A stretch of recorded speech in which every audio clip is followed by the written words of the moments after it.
In 1798, Napoleon Bonaparte launched his Egyptian campaign with 35,000 troops, aiming to disrupt British trade routes and establish French dominance in the East.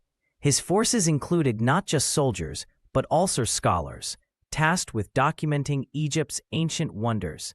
This campaign was as much about knowledge as conquest, blending military ambition with intellectual curiosity.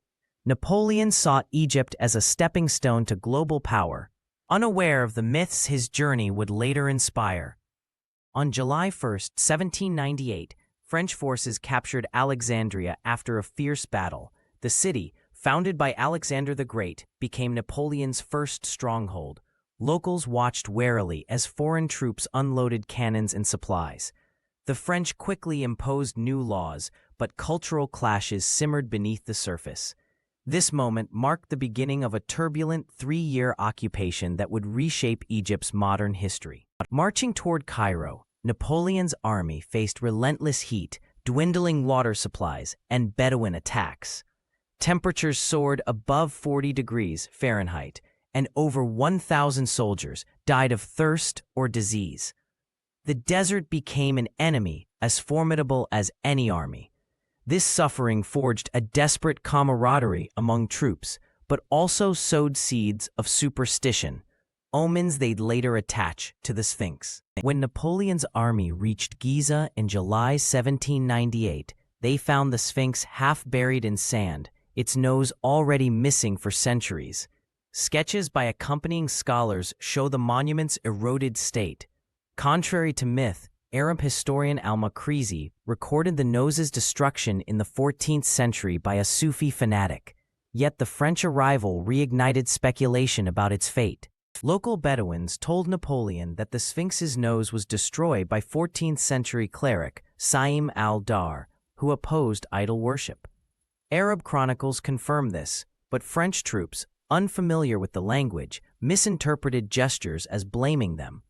This cultural misunderstanding planted the first seeds of the Napoleon myth, showing how history twists in translation. Historical records confirm French troops used the Giza Plateau for artillery drills, though likely avoiding direct fire on monuments. A stray 8-pound cannonball could have chipped the Sphinx's already damaged face. Engineer Jean-Baptiste Lepere noted erosion patterns consistent with projectile impacts, fueling theories about accidental damage during these exercises. A recently uncovered soldier's diary describes a chaotic incident where a misloaded cannon recoiled violently, sending a ball astray toward the Sphinx. While it likely struck the headdress rather than the nose, the event became exaggerated in retellings. This aligns with 1801 British reports, noting fresh scars on the monument after French withdrawal. After the incident, soldiers whispered that the Sphinx's curse had struck back. Desertions increased, with some men claiming to hear the monument's voice in sandstorms. Napoleon's own memoirs dismissed this as heat-induced delirium, but the psychological toll was real. This episode reveals how ancient sites wield power beyond their physical presence. When confronted about the damage, Napoleon reportedly quipped, "We found it like this." His dismissiveness was strategic. Denying responsibility maintained troop morale. Privately, scholars like Dominique Vivant-Denon documented the Sphinx's condition meticulously, proving Napoleon understood the monument's historical value even as he weaponized its mythology. By 1803, British caricaturists popularized the image of Napoleon shooting the Sphinx's nose, a propaganda tool mocking French cultural vandalism.